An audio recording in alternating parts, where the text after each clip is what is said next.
जो एकदम बड़ा सा है, बाकियों का सब फ्लैट फ्लैट है।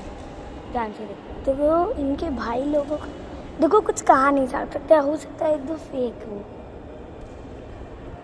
तय नहीं है सारा रियल है, एक दो फेक भी हो सकता है, पर ये पूरा रियल है।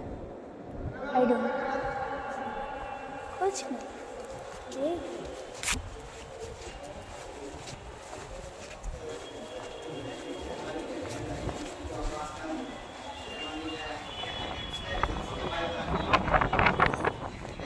अकबर के पीरियड में, जब तक शेरशाह सूरी मर चुका था। दूसरी जो बुक लिखी गई वो लिखी अहमद यादगार ने, तारीख सलातीन अफगान, और वो भी 1601 में लिखी, अकबर के मृत्यु से 4 साल पहले।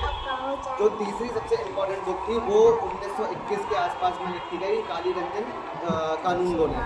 उनकी जो हिस्ट्री मानी जाती है वो अभी तक जो शेरशाह सूरी और जो अफगानों के ऊपर जो हिस्ट्री है उसको सबसे ऑथेंटिक मानते हैं। और वो ये मानते हैं उस वक्त बहलोल लोधी का बेन था।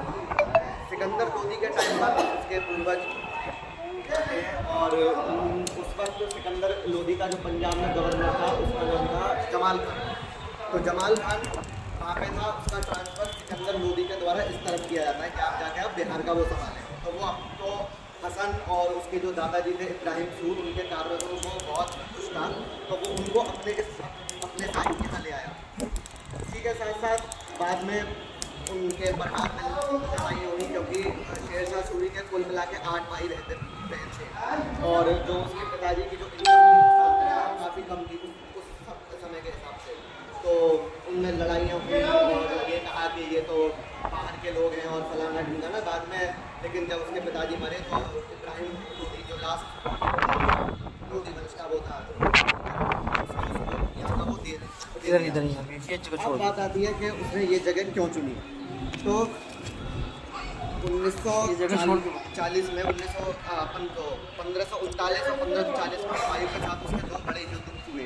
एक हुआ बैटल ऑफ चौसा, और एक हुआ बैटल ऑफ कन्नौज। तो बैटल ऑफ कन्नौज के बाद हुमायूं हिंदुस्तान से बाहर गया और शेरशाह सूरी हिंदुस्तान का राजा बन गया, द एम्परर ऑफ हिंदुस्तान। उसने अपने आप को टाइटल दिया, ऑल्दो उसने कभी भी ऑफिशियली ये डिक्लेयर नहीं किया कि मैं एम्परर ऑफ हिंदुस्तान हूँ।